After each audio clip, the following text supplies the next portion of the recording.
My name is Calista Wynn, 33 years old. The morning came on soft and ordinary, the kind of light that slips through kitchen blinds like a promise. Gina hummed at the table, her 4-year-old legs swinging, curls bouncing as she colored a princess dress with the seriousness of a surgeon. 2 cookies? She bargained without looking up. 2, I said, tucking them into her lunchbox. Any more, and your tummy will file a complaint. Ordinary. That word used to be the shape of my happiness. The scent of fresh coffee, the tiny squeak in the front hinge Enzo kept meaning to oil, the pink plastic cup Gina insisted made water taste better. But ordinariness is fragile. It shatters fast. Mommy, I forgot something. Gina slid down, her socks whispering over the wood floor. A minute later, she returned, hugging a manila folder to her chest like a secret treasure. Daddy left this in my playroom. He said it was important, but I think he forgot. Enzo doesn't forget, I thought, and even before I opened it, my mouth went dry. He is meticulous about what belongs where. Work at work, home at home. I took the folder. Did Daddy say it was for me? Zzz. He was on the phone, she said, brow crinkling. He said bad words, so I closed my eyes extra hard. I smiled because that is what mothers do when their ground begins to tilt. Thank you for being brave, I murmured, and clicked the clasp. Bank statements first. So many they made a small deck, the edges smudged with handling. Transfers in neat, hungry lines. Funds easing out of our joint accounts into ones I did not recognize, all bearing my name in a signature that wasn't mine. My inheritance from Grandma Rose, $3 million that was supposed to be untouchable, was bleeding out in transactions arranged like a quiet parade. My coffee mug slipped from my hand and hit the tile. Gina jumped, pencils clattering. It's okay, I said, kneeling, my voice floating from somewhere outside my body. Just a spill. But it wasn't just a spill. It was a leak in the hull. Under the statements came printouts of emails, subject lines that turned the room colder. The plan is working perfectly. After dinner tonight. Soon we'll be together permanently. A name I did not know threaded through them like a stain. Wilma Leonardo. There were phrases that didn't need translation. She suspects nothing. Power of attorney. Updated will. Each one a finger pressed against my windpipe. Mommy, Gina's voice was small, testing the air. Are you mad? No, I said, though the word trembled. I gathered the papers into a tide that kept breaking. I'm thinking, that's different. I kept going because there was no mercy in stopping. Insurance documents I had never seen with my signature looping obediently where I had never put my hand. A will that left everything to Enzo in the unlikely event of my passing. Photos of my signature pasted into places I'd never been. Then, on a single sheet, Enzo's careful script. Anniversary dinner. Rossetti's. Table 12. 8 p.m. Time to finish this. The kitchen shrank around me. The hiss of the kettle, the hum of the refrigerator, the soft scratch of Gina's crayons. Everything sharpened and then fell muffled, as if I ducked my head underwater. I imagined the restaurant's chandeliers and polished silver, imagined my wine glass glinting like a bell, imagined Enzo's hands, hands that had cupped my face, carried our sleeping daughter from the car, stirring something into my drink with a small silver spoon. Gina slid her coloring page toward me. Princesses holding swords, crowns askew. This one is you, she said with fierce pride. You're brave. Am I? I whispered. The question lodged in my throat with the taste of metal. The phone rang. Enzo's name skated across the screen. My hand hovered a breath too long before I answered. Hello? Hey, beautiful. Warm, easy, the tone that used to make my shoulders loosen. Just confirming tonight. 8 o'clock, Rossetti's. Table 12. You'll wear the black dress I love? I stared at the manila folder. Of course, I said, and the lie didn't crack my teeth the way I expected. Looking forward to it. I love you, Calista. I made my mouth say the required words. Hanging up, the kitchen returned in pieces. The cherry stain on the cabinet, the sticker half peeled from the fridge, Gina humming a tune from preschool about a star that twinkles. I met her eyes and smiled because that is what mothers do. Learn to sew composure over panic with clumsy, determined stitches. Can we still see Aunt Luna today? She asked, already sliding off her chair, reassured by my practiced calm. Yes, I said. I needed Luna's steady presence. The lavender in her apartment, the way she tilts her head when she is deciding how much truth you can survive. Get your shoes. While Gina wrestled with Velcro, I moved like a ghost through my bedroom, slipping the folder into my tote beneath a sweater. Enzo liked to pretend we lived in a glass house where nothing could hide. Today I became smoke. The car ride was a corridor of half-formed memories. Enzo, on one knee at Rossetti's, the first date Cabernet he insisted paired with everything. The way my grandmother's hands looked the day she signed the trust papers and said, "It's for you and who you become." I had thought she meant comfort. Maybe she meant backbone. Luna opened the door before we knocked. Her apartment smelled like fresh bread and lavender. She took one look at my face and stepped aside without a word. "Hey, wild thing," she told Gina, scooping her up. "I have books that need your expert opinion." When Gina disappeared down the hall in pursuit of an orange cat and a stack of fairy tale picture books, I put the folder on Luna's small kitchen table and opened it. Papers fanned like a wound. I didn't need to dramatize. The numbers and signatures did that for me. As Luna read, the color bled from her face. She sat, then stood, then sat again. "Call the police," she said at last, voice thin and tight. "Right now." "And say what?" I asked. "That I found emails about a plan? That someone forged my signature? That my husband is a liar who knows which vial matches which symptom? They won't act on a future tense. They will ask me to come back after I've been buried." Her hands trembled around the edge of a page. "Cal, this is insane. He's not... Enzo wouldn't he?" I touched the sheet with the restaurant reservation. He wrote the time like it was a ceremony. She closed her eyes. When she opened them, they shone with a therapist's compassion and a sister's helpless rage. "Then don't go tonight. Stay here. We'll leave town. He'll try again," I said. The truth settled through me like iron cooling. When I'm not looking, when Gina is in the next room, when running is the most dangerous thing I could do. Silence stretched. From the living room, Gina's voice rose, narrating the fierce bravery of a cardboard princess who saves herself. It would have been funny if none of this were real. "Tell me you have a plan that doesn't end with you in a cell," Luna whispered. I found my reflection in the dark window and barely recognized myself. The woman staring back had the same green eyes, the same hair pulled into a serviceable knot, but something had gone glassy beneath the skin, a clarity that belonged to winter. "I have a plan that ends with Gina having a mother tomorrow morning," I said. "I'm not eager to be a hero. I'm eager to be alive." "You're talking like someone who read her own obituary and decided to edit it." Luna wiped her eyes and found a box of tissues neither of us touched. "What do you need?" "An alibi," I said, each syllable careful. "If anyone asks, we were here all afternoon. We made paper flowers. We cried at a movie. I fell asleep on your couch to the sound of that cat purring." Her laugh broke, then steadied. "That cat doesn't purr. He judges." She reached across the table and took my hand. "I hate this," she said, "but I hate the other outcome more." "Me too." I squeezed back. "I promise you I will not escalate. I will not hunt. I will not become something I can't live with. I will only survive." Gina barreled in, proud as a parade. "We made a purple rose."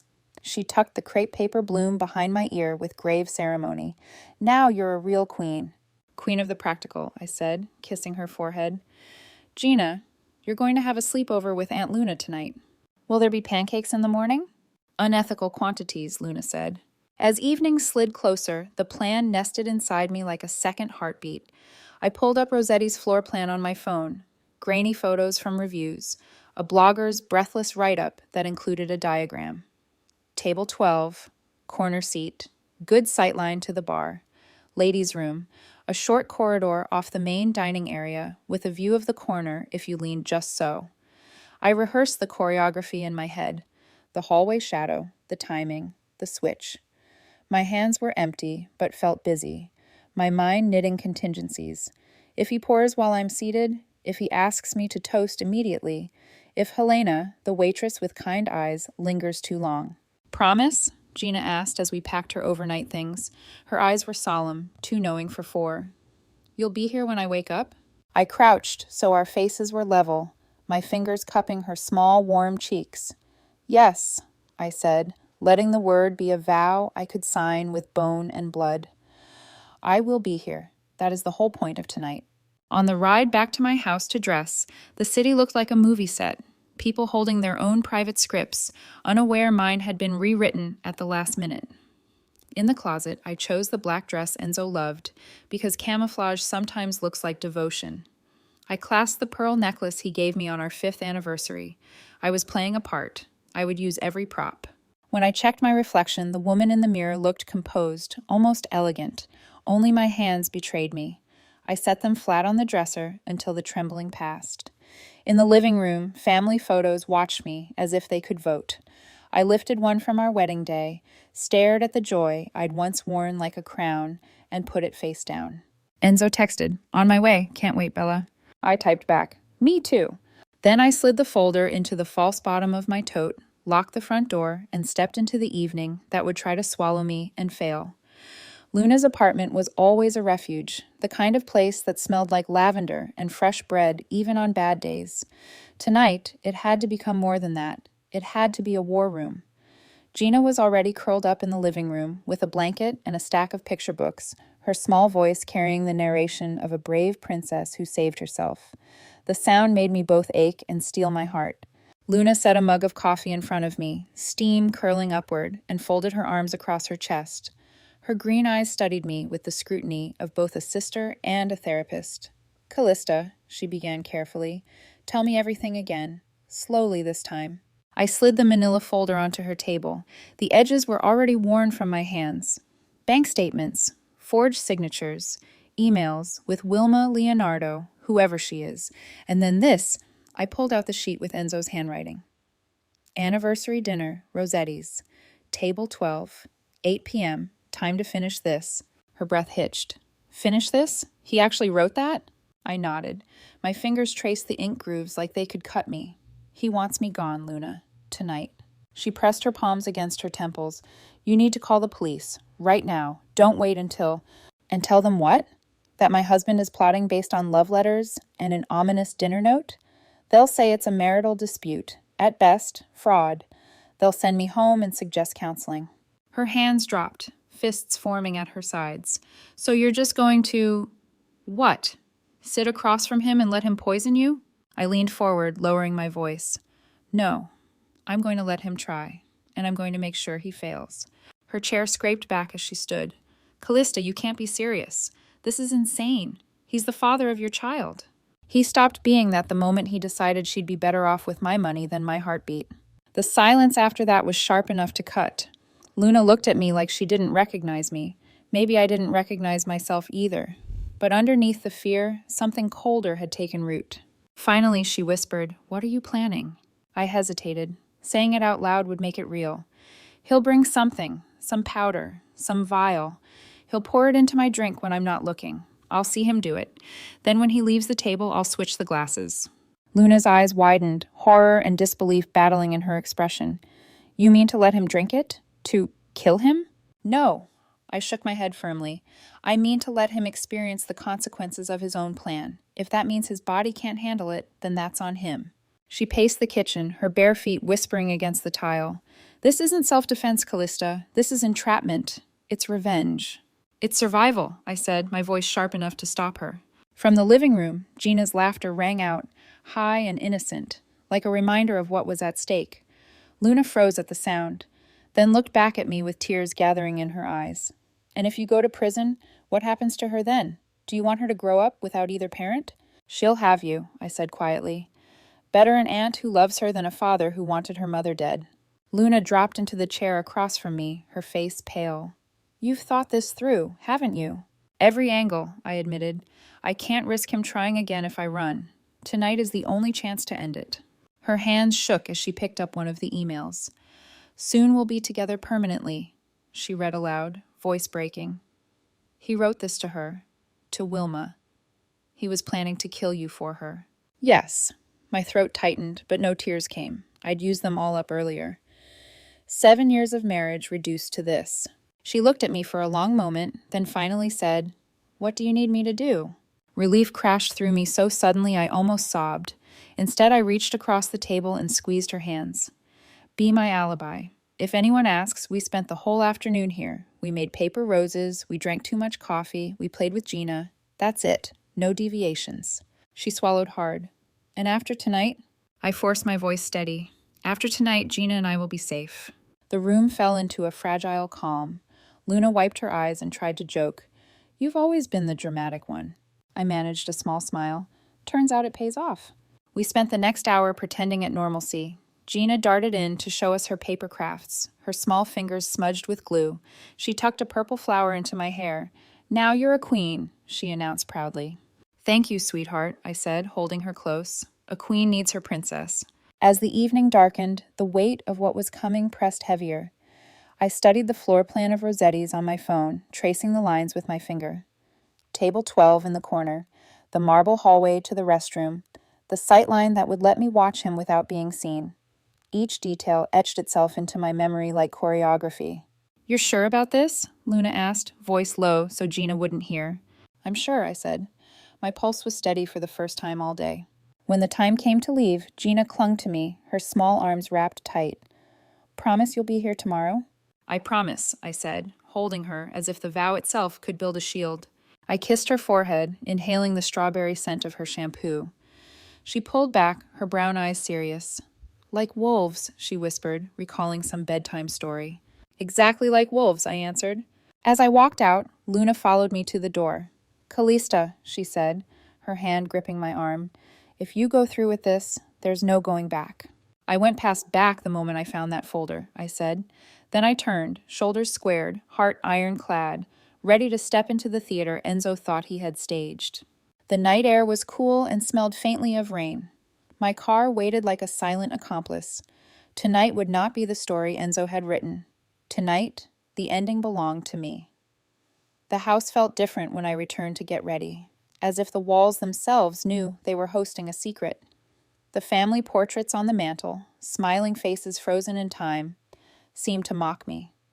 I reached up and flipped our wedding photo face down, unable to endure Enzo's grinning certainty that love had been enough. I moved with ritual precision. The black dress, pressed and waiting, slid over my shoulders like armor. It had once been a symbol of romance. Tonight, it was my battle gear. I clasped the pearl necklace Enzo had given me on our 5th anniversary. The pearls lay cool against my skin, each one a reminder of promises broken. At the mirror, I painted my face into perfection. Foundation steadying my pale skin, mascara lengthening lashes until they framed eyes sharper than he remembered. If this was to be our last dinner together, I wanted him to look across the table and see what he had underestimated. A woman not afraid to fight. A woman who knew. As I finished, my phone buzzed on the counter. On my way. Can't wait to see you tonight, Bella. The text hit like a bruise pressed too hard. I typed back. Me too. Love you. The words left my fingers numb, but Enzo had taught me the importance of performance. If he could act, so could I. Minutes later, the door opened. Calista, he called, voice warm, carrying the scent of cologne that used to undo me. He appeared in the doorway holding a bouquet of roses, deep red, lush, decadent. For my beautiful wife, happy anniversary. I took them, arranging my features into gratitude. They're lovely, I said. His lips brushed my cheek, lingering just enough to mimic tenderness. Behind him, his eyes darted to the reflection in the glass cabinet, checking his appearance, his timing. As I filled a vase at the sink, I watched him in the window's reflection. His phone was out, thumbs moving fast. No doubt Wilma's name glowed on that screen. The corners of his mouth tugged into something colder when he thought I wasn't looking. Ready to go? He asked, pocketing the phone before I turned. As ready as I'll ever be, I answered, the words heavier than he realized. The drive to Rossetti's was a blur of city lights smeared against the windshield. The radio hummed soft jazz. Enzo's hand warm over mine on the console, his thumb stroking gentle circles like a man in love. Anyone glancing in would see a devoted couple. Only I felt the knife hidden in that gesture. You look stunning, he said, breaking the silence. That dress has always been my favorite. I smiled faintly. I wore it for you. And against you, I added silently. We pulled into the restaurant's valet circle, chandeliers spilling golden light from inside. Couples in suits and gowns glided through the revolving doors, laughter rising into the night. It was the perfect setting for celebration. Or for murder. Inside, Maria the hostess greeted us warmly. Mr. and Mrs. Wynne, welcome! Table 12, as requested. As she led us through the dining room, my eyes swept the space like a soldier mapping a battlefield. The bar gleamed to the left, the marble hallway to the restrooms just beyond. Our table sat tucked into a corner, romantic in its intimacy, yet visible from every angle. Perfect for a toast, perfect for a crime. Enzo pulled out my chair with gallant ease. "For the queen of my life," he murmured. I lowered myself onto the seat, the black dress pooling around me like shadow. My heart beat steady, not wild, not afraid, cold, focused. When Helena, the waitress, approached with menus, Enzo smiled up at her. "We'll start with a bottle of the 2018 Cabernet, the one we shared on our first date." "How romantic," I said, keeping my voice light. My nails tapped the linen tablecloth in a rhythm only I knew. Tick, tick, tick. A countdown. Helena returned with the bottle, pouring deep red liquid into crystal glasses. The ruby glow caught the light, innocent and inviting. I watched Enzo's eyes track the movement, his hunger sharpened, not for me, but for the moment he thought he had engineered. "To us," he said, lifting his glass. "To us," I echoed, touching mine to his, but letting the rim rest at my lips without drinking.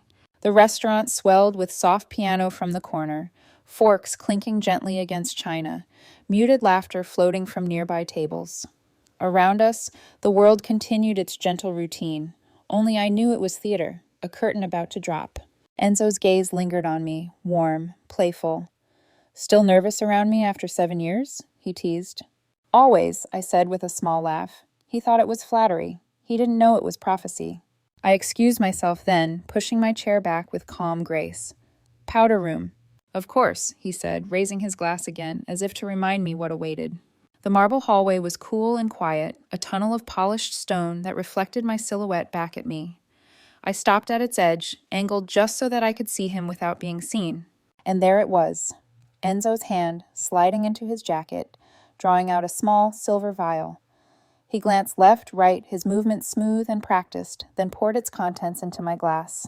He stirred it gently with the silver spoon from the sugar bowl, his expression calm, as if this ritual were as routine as adding cream to coffee. My stomach twisted, but my hands remained steady. Confirmation. Proof. The plan unfolding exactly as I'd known. When he pocketed the vial and leaned back, smiling at the restaurant as though nothing had happened, I pressed my back to the cool marble and drew in one long breath. The naive wife had died the moment I opened that folder. What returned to the table would be someone else entirely. I adjusted the paper rose Gina had tucked behind my ear earlier, a talisman, a reminder. And with my heels striking the polished floor like a countdown, I walked back to face him. Enzo looked up as I returned, his smile smooth as silk, his charm rehearsed and faultless. He rose, pulling out my chair as if he hadn't just poisoned my drink in plain view. "There you are, Bella," he said warmly. I was starting to worry. "Just freshening up," I replied, lowering myself into the chair with deliberate calm. The glass of Cabernet sat before me, dark and gleaming like a pool of ink. My fingers brushed its stem lightly, feigning affection. Enzo raised his own glass, swirling the liquid with elegance. "To us, 7 wonderful years, and to the many more ahead." "To the future," I answered, lifting mine but not drinking. The words lodged in my throat, sharpened by irony. He was toasting to years I was never meant to have. Around us, the restaurant pulsed with life. A couple 2 tables over laughed too loudly, clinking their glasses with careless joy. A family at the far end of the room argued cheerfully over dessert. To them, this was an ordinary evening. To me, every sound was an echo of survival. I set my glass down without sipping. Enzo's eyes flickered, a glint of impatience barely masked by his grin. He leaned forward, resting his elbows on the table. "You look even more stunning than I remembered in that dress," he said softly, voice pitched just for me. "I swear, every year you grow more beautiful." It would have been believable if I hadn't seen his handwriting planning my last supper. I tilted my head, playing the role of the enchanted wife. "You always know what to say." My voice carried just enough warmth to keep him convinced. Helena approached with her notepad, her presence almost a relief. "Have we decided on appetizers tonight?" she asked. Enzo answered for us, the picture of an attentive husband, the bruschetta platter, and perhaps the stuffed mushrooms my wife loves. He turned to me. "Sound good, amore?" "Perfect," I said, smiling sweetly. As Helena left, Enzo reached across the table to take my hand. His thumb traced my skin, a gesture that once made me feel safe. Now it felt like a countdown. His eyes searched mine, and for a flicker of a moment, I wondered if there was a shadow of guilt in them, or if I was only seeing what I needed to. "You're quiet tonight," he said gently. I let a soft laugh escape, lowering my gaze. "Just enjoying the moment. It's not every day we celebrate 7 years." He leaned back, satisfied, sipping from his glass with ease. Watching him swallow felt like watching a wolf feed, every movement controlled, deliberate. The appetizers arrived quickly, the aroma of garlic and basil cutting through the tension. I nibbled politely, making small talk about Gina's preschool artwork and her new obsession with Cinderella. Enzo responded with practiced enthusiasm, nodding, laughing at the right times. To anyone watching, we were a perfect couple, two people deeply in love, celebrating their anniversary. But I kept glancing at the wineglass before me, its surface catching the candlelight, hiding death inside. "Not thirsty?" Enzo asked casually, gesturing toward it.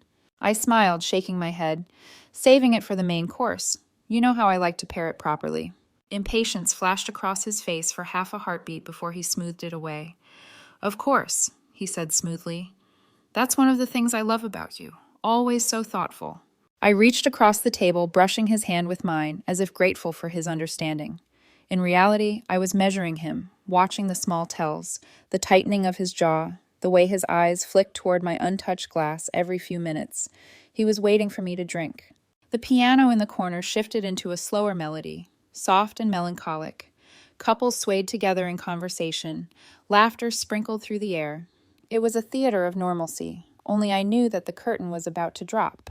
Helena returned to take our entree orders. I chose the salmon risotto, Enzo the filet mignon. "Would you like fresh glasses for the wine?" she asked, noticing mine still full.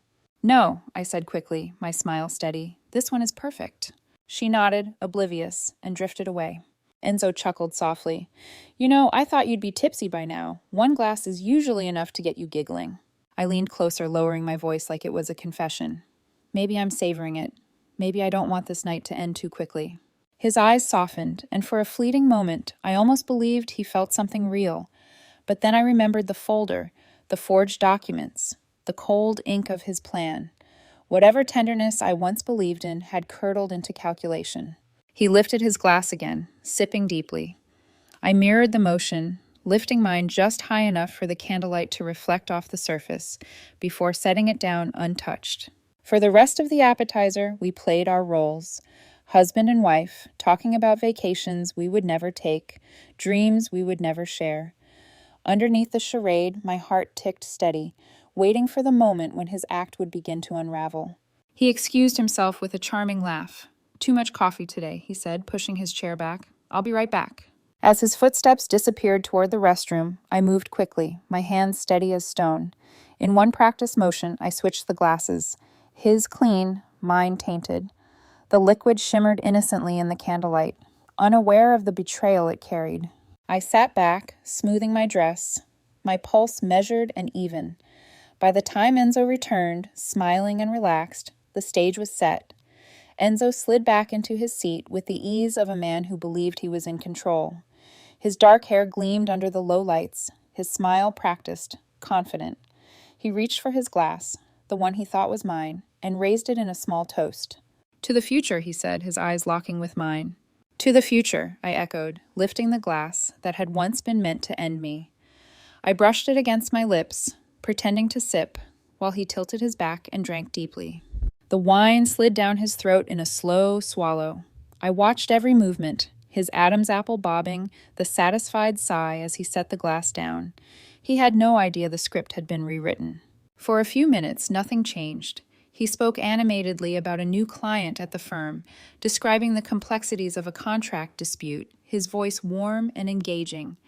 I nodded at the right moments, smiling, twirling my fork in practiced elegance. Inside, I counted beats, waiting. When the entrees arrived, I forced myself to cut into the salmon, each bite tasting like chalk.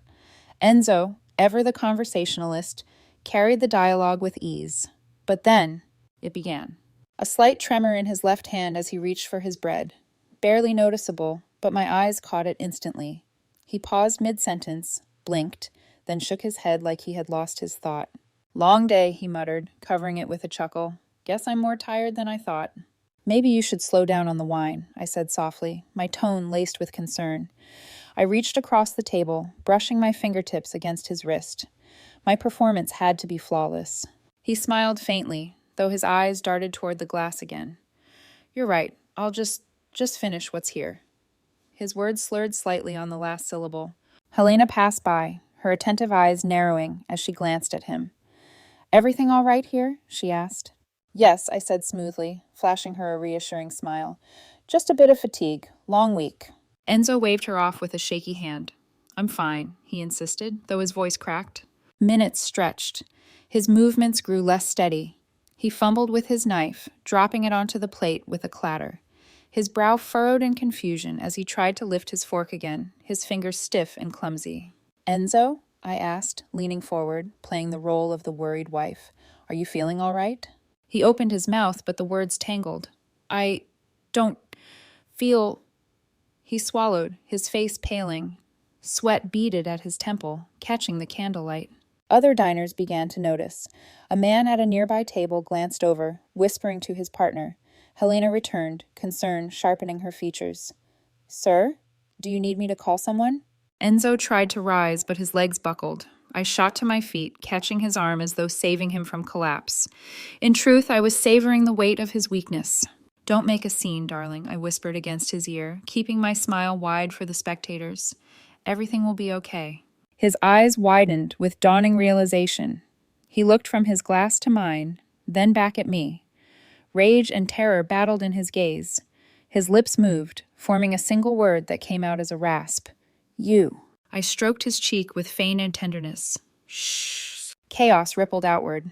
The elderly couple nearby leaned in, whispering anxiously. A businessman pulled out his phone, already dialing. Helena crouched beside us, her voice urgent. Should I call an ambulance?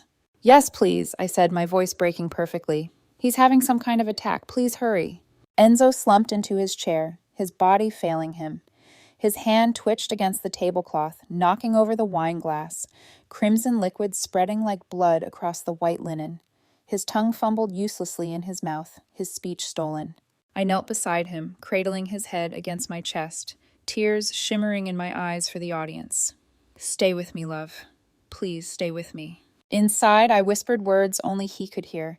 This is the life you chose, Enzo. Not me. You. His eyes flared with helpless fury, the only part of him still able to fight. But his body betrayed him, slack and trembling. Within minutes, the wail of sirens pierced the night outside. Restaurant staff moved patrons away, whispering apologies and explanations. Helena clutched her phone, relaying directions to the paramedics. I stayed where I was, holding his limp hand, playing the perfect wife caught in tragedy. Around us, murmurs filled the air, speculation already forming. Stroke, seizure. Something sudden, something cruel. The truth was mine alone. When the paramedics arrived, the restaurant was a stage of controlled panic. They loaded him onto a stretcher with efficient motions, attaching monitors, checking vitals. His eyes locked onto mine one last time before they wheeled him out, wild, trapped, pleading. I bent close to his ear, my lips brushing his temple. You wanted me gone. Instead, you're the one leaving tonight.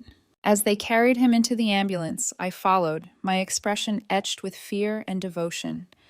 To the world, I was a wife desperate to save her husband. To myself, I was the woman who had finally taken back her future. The ambulance lights painted the night in violent strokes of red and blue as I climbed in beside Enzo. He lay strapped to the stretcher, his body jerking faintly under the grip of the poison he had meant for me. His eyes rolled toward me, glassy with rage, helplessness, and the faint shimmer of fear. I clutched his hand, performing the role with tears ready at the corners of my eyes. It's okay, baby, I whispered, loud enough for the paramedics to hear. You're going to be fine. One of them, a woman with a clipped tone and steady hands, glanced at me. Any history of stroke in the family? Yes, I said quickly, truth disguised as loyalty. His father died of a heart attack at 25. We've always been worried. She nodded, making a note. That tracks. She pressed a stethoscope to his chest. Pulses erratic, BP dropping.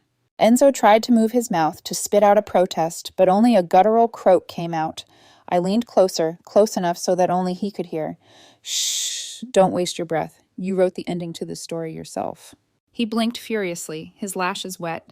I thought for a moment he might cry, but no, his anger was too deep, too black. The ambulance swayed, sirens splitting the air, until we pulled up to St. Mary's Hospital. Orderlies rushed to take him inside, machines beeping as they wheeled him through wide automatic doors. I followed, heels clicking against sterile tile, my hand pressed to my chest in a pantomime of shock. In the waiting room, I made my calls. First to Luna. She answered on the second ring. Calista? It's happening, I said, keeping my voice broken, trembling. We're at St. Mary's. They think it's a stroke. Oh my God, she whispered. Are you okay? I'm fine, I lied smoothly. Just get here as soon as you can. Next, I called Roberto, Enzo's older brother. He picked up gruffly. What's wrong? It's Enzo, I said, letting tears color my words. We were at dinner, and he just collapsed. The doctors think it's a stroke. Silence, then a sharp inhale. Which hospital? St. Mary's, please hurry. I'm on my way. The last call was the hardest. Elena, Enzo's mother, the woman who had never forgiven him for marrying me. When she answered, her voice was clipped. Calista? It's Enzo, I said. He had some kind of attack. They think it's a stroke. We're at St. Mary's. Her silence was a knife. Then, I'll be on the next flight from Phoenix. Don't let them make any major decisions until I get there. Of course not, I said dutifully, though my teeth ground at the command. When I hung up, I sat in the hard plastic chair, my hands clasped together in trembling prayer. Around me, strangers murmured, vending machines hummed, the TV on the wall droned the evening news. I was just another wife waiting for news of her husband. Dr. Wong, a neurologist with calm eyes behind wire glasses, appeared, after what felt like hours. Mrs. Wynne? I rose quickly. Yes, how is he? She gestured toward a private corner. Your husband has suffered what appears to be a massive ischemic stroke. There's been significant damage to the left side of his brain, affecting motor functions and speech centers. I let my knees weaken, clutching the arm of the nearest chair for support. Is he going to... Will he... He should survive, she said carefully. But the prognosis is grim. He may never walk again. His speech will be impaired. He will need around-the-clock care. I lowered my face into my hands, shoulders shaking, the perfect picture of despair. Inside, a cold satisfaction pulsed steady and quiet. Enzo was alive, yes, but alive inside a prison of his own design. Roberto arrived in a rush, smelling of motorcycle exhaust, his leather jacket creaking as he embraced me. What the hell happened? We were at Rossetti's, I said, keeping my voice uneven. Everything was fine, and then he just collapsed.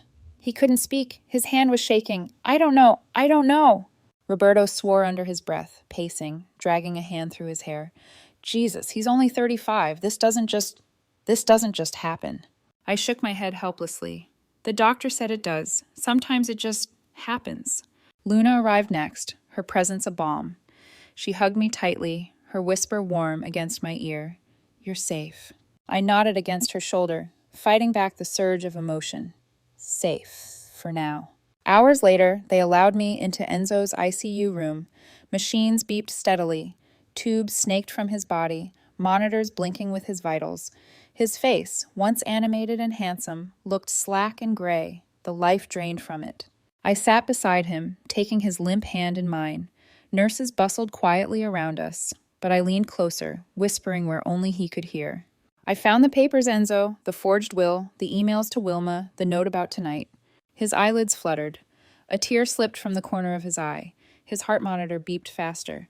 Did you really think I wouldn't notice? I whispered. Did you think I was that blind? Another tear slid down, rage shimmering behind his gaze. I smoothed his blanket with gentle hands, the image of devotion.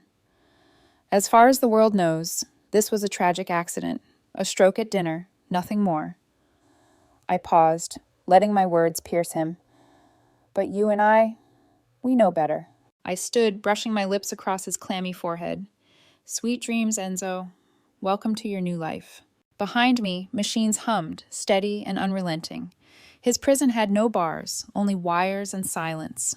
And for the first time in months, I walked away feeling lighter. The days that followed blurred into a strange theater of grief and relief. To the world, I was the devoted wife keeping vigil at my husband's bedside. To myself, I was savoring the twisted irony of his condition.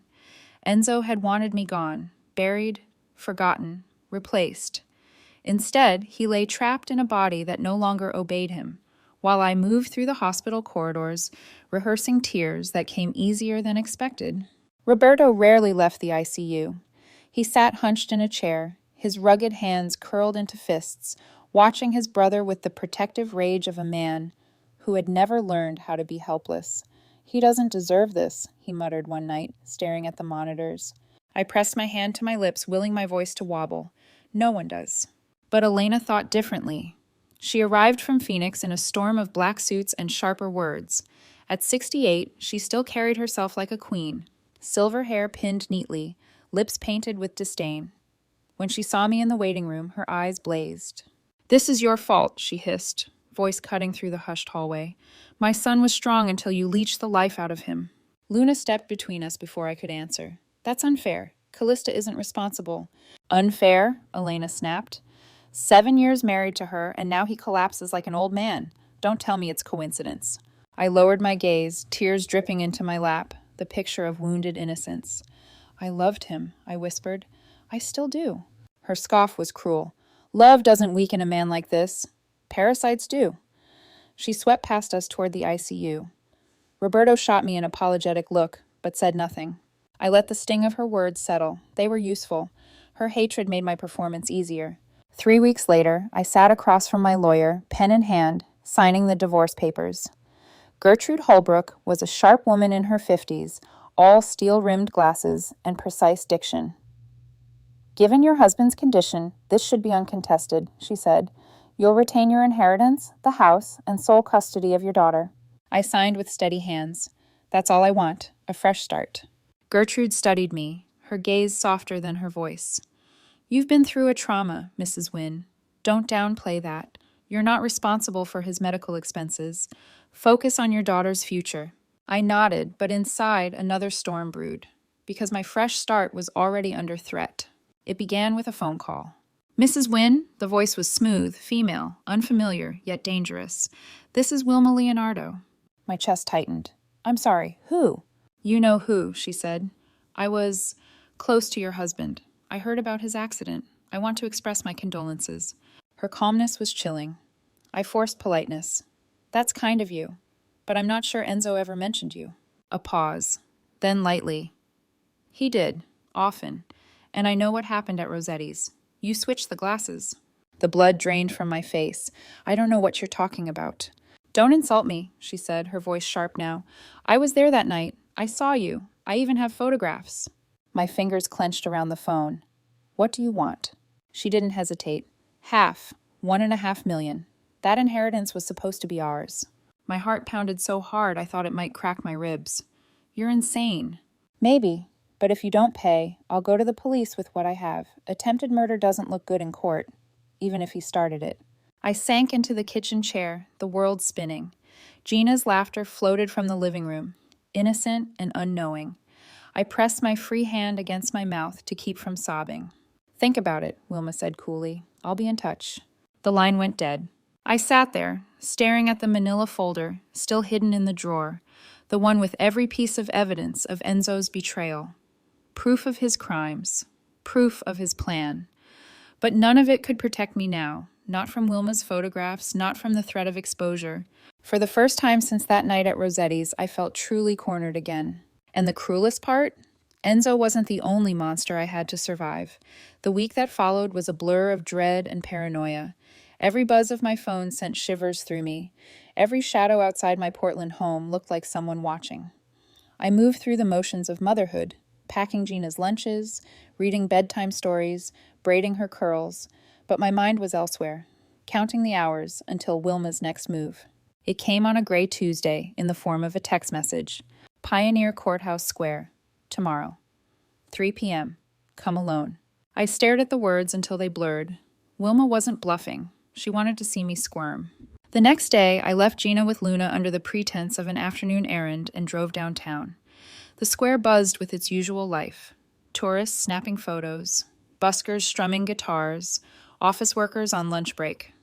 I chose a bench near the fountain, my heart pounding so hard I thought the whole plaza could hear it. At exactly 3 o'clock, someone sat down beside me. I turned, and there she was, Wilma Leonardo.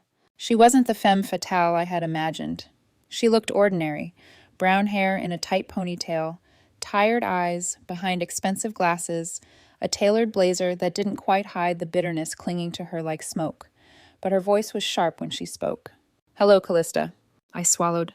"I don't know who you think." "I'm the woman who loved your husband," she interrupted, eyes narrowing, "and the woman who knows you switched those glasses." My blood turned to ice. "You're lying." Wilma smirked. She pulled an envelope from her purse and slid it onto the bench between us. Inside were photographs. Grainy, distant, but damning. Me leaving the table, me standing in the marble hallway, me returning and switching the glasses while Enzo was in the restroom. My stomach lurched. "How did you—" "I was there that night," she said simply. "I couldn't stay away. I wanted to see him one last time before we carried out the plan." Her words twisted my insides. "The plan?" She leaned closer, her breath warm and bitter. "Yes, Calista. It was my idea. Enzo was too soft. He felt guilty. He needed convincing. I gave him that push. I told him your money was the way out, that once you were gone, we could be free." The square seemed to tilt beneath me. This plain woman, with her clipped words and flat expression, had orchestrated the nightmare of my life. "Why?" I whispered. Her eyes hardened. "Because I was done being the mistress, done sneaking around, done taking crumbs. Your inheritance was supposed to be ours. $3 million, Calista. A new life without you or Gina in the way." I felt sick. "And now?" "Now," she said coldly, "you give me half, 1.5 million, or these photographs go to the police. They'll believe me. You had motive, you had opportunity, and I have proof." I tried to laugh, but it came out hollow. "You think anyone will believe the mistress over the grieving wife?" Her smirk widened. "Do you want to take that chance? Imagine the trial. Imagine losing Gina." Her words cut deeper than any blade. My daughter, my entire reason for breathing, used as leverage. I clenched my fists until my nails bit my palms. "You won't get away with this." "I already have," she said, rising. "1 week, Calista. Bring the money or you lose everything." She walked away, her heels striking the pavement like a judge's gavel. I sat frozen, the envelope of photographs burning in my hands, the noise of the square swirling into a distant roar. For the first time since I switched those glasses, I wasn't sure if I had truly won, because Wilma had just reminded me of a brutal truth. Some monsters don't die when you beat them. They linger, they wait, and then they strike again. I barely slept that night. Every creak of the house made me jump.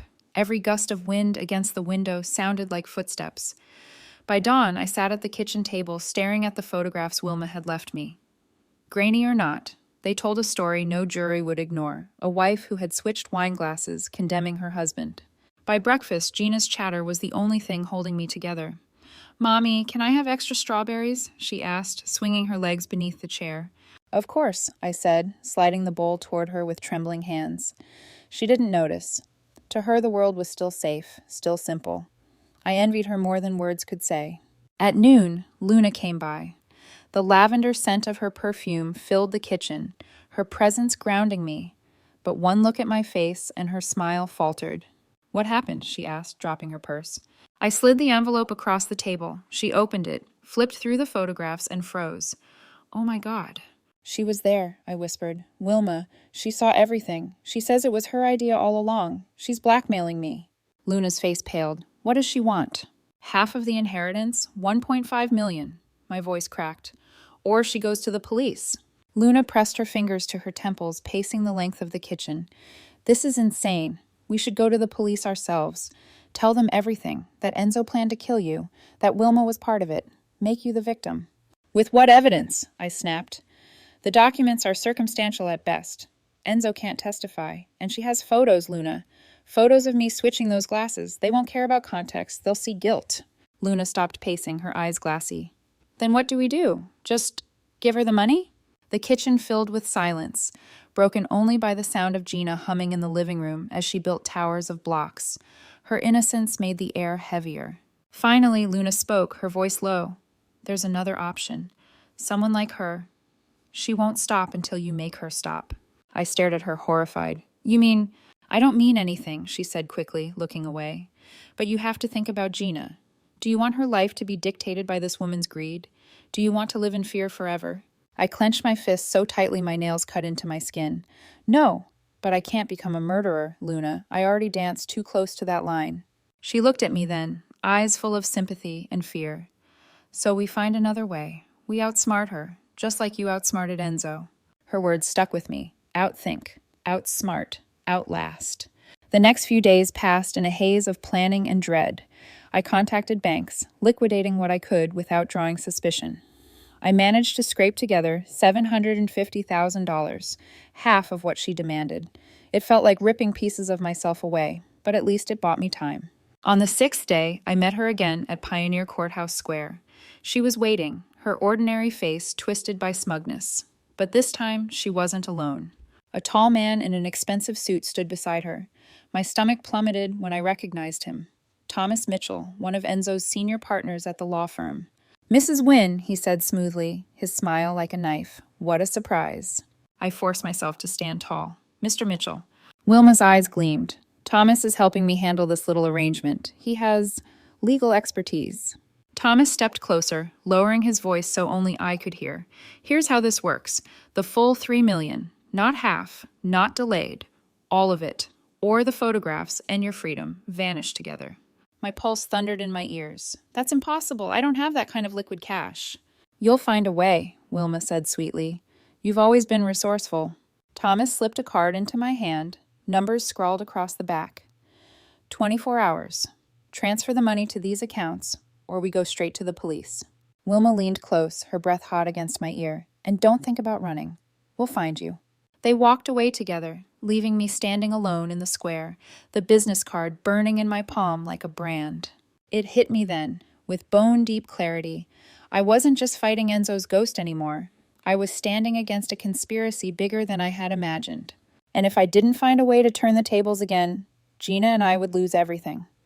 That night, I sat at the kitchen table long after Gina had fallen asleep. The house was silent except for the ticking of the clock on the wall. The business card Thomas Mitchell had slipped me lay flat on the table, its neat numbers burning holes into my mind. $3 million, my inheritance, my safety net, my daughter's future. If I wired it, they would own me. If I didn't, they would destroy me. I poured myself a glass of wine and didn't drink it, staring instead at the red swirl as if it held an answer.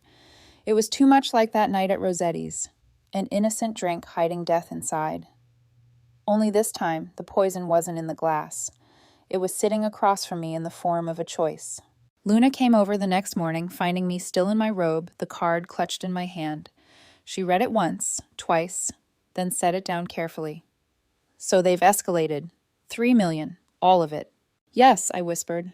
My voice was raw, like it belonged to someone else. "Then we can't pay," she said firmly. "Even if you did, they'd come back for more. They're not the type to stop." I rubbed my temples, exhaustion clawing at me. "So what? I fight them? Go to the police? With what? Their word against mine? And those photographs?" Luna sat across from me, taking my hands in hers. "You've already proven you can turn a trap inside out.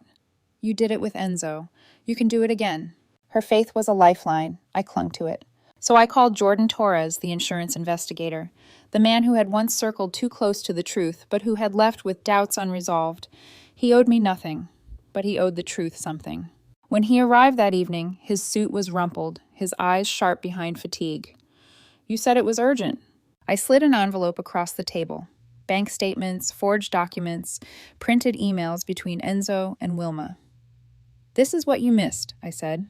Proof of what Enzo and Wilma were planning. Proof that I wasn't imagining things. He flipped through the papers, his brows furrowing. "Why now?" "Because they're still coming for me," I said. My voice broke, this time not from performance, but from sheer exhaustion. "Wilma, and now Thomas Mitchell. They want my inheritance. They're threatening to expose me with photographs that make me look guilty." Jordan studied me for a long time. His silence was heavy, almost unbearable. Finally, he exhaled. "You're not telling me everything." I met his gaze head-on. "No, but I'm telling you enough. Help me, and you'll get the rest." He tapped the papers against the table, thinking. "Mitchell's dirty. I've heard rumors about his dealings for years. If he's tied up with Wilma, that means leverage, and leverage means they're not untouchable." Hope flickered in my chest for the first time in days. The next 24 hours were a blur of preparation. Jordan dug into Mitchell's finances while Luna helped me rehearse every possible scenario. I knew Wilma and Thomas wouldn't give me more than one chance. At noon, they arrived at my house as agreed. Wilma's smugness was palpable, her heels clicking against the hardwood like a metronome of doom. Thomas carried a briefcase, his expression colder than steel. "Do you have the money?" he asked. I gestured to my laptop on the coffee table. "It's ready, but I want confirmation before I send it." He leaned forward, scanning the transfer screen. Wilma smirked, folding her arms. "Smart. Don't worry, we'll make sure it all goes smoothly." That was when I pressed the small button on my phone. A faint beep confirmed what only I knew. The recorder hidden behind the picture frame above the fireplace was live. "Funny thing about smooth," I said, my voice steady now. "It rarely stays that way." Thomas looked up sharply. "What are you playing at?" I stood, moving to the mantel. From behind the photograph, I pulled the second piece of my plan. Photographs, bank records, signed affidavits Jordan had uncovered overnight. "What I'm playing at," I said, tossing the papers onto the table, "is the truth. About your embezzlement, Thomas. About your extortion, Wilma.